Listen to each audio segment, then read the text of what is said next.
સરકારી પરીક્ષા માટે તમે મારી ચેનલને લાઈક અને સબસ્ક્રાઇબ કરજો। એવા બીજા દાખલા સાથે આપણે મળીએ। એક આકૃતિ આપેલી આ રીતે, તો એની અંદર આ અલગ અલગ રકમો આપેલી 2 3 5 4 6 12 20 અહીંયા શું આવશે? તો 3 નું 6 મળી ગયા, 4 ધરી 12, 5 ચોક 20, તો 5 દુ 10, અહીંયા જવાબ કેટલો આવશે? 10। ગુણાકારનો નિયમ લાગુ પાડ્યો। બીજી એક રકમ છે અહીંયા 101, 43, 15, 35 અને વચ્ચે જવાબ 38 આપેલો। તો આપણે જોઈ લઈએ ક્રોસમાં પહેલા 101 વત્તા 15 કેટલા થાય? 116 અને 35 વત્તા 43 8 અને 7 78। તો 116 માંથી 78 બાદ કરીએ તો આપણને જવાબ 38 મળી જાય। તો આ કેવી રીતના આપ્યો?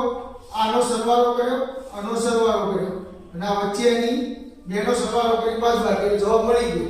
તો હવે આપણે આમાં કઈ રીતે કરીશું?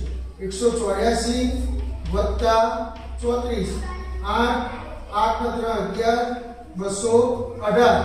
હવે 48 વત્તા 56 8 ને 6 14 વધી આવીએ 5 ને 1 10 104 218 માંથી 104 બાદ કરી દઈએ તો 4 1 1 અને જવાબ કેટલો આવશે? 114। કશું તો ક્રોસ ની અંદર સરવાળો અને બાદબાકી।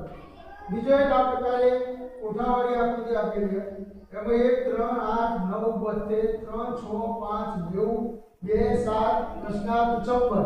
તો આમાં કશું કરવાની, આપણે ગુણાકારી કોણ કરી જોઈએ। 1 8 8 9 72, તો આ જવાબ મળી ગયો।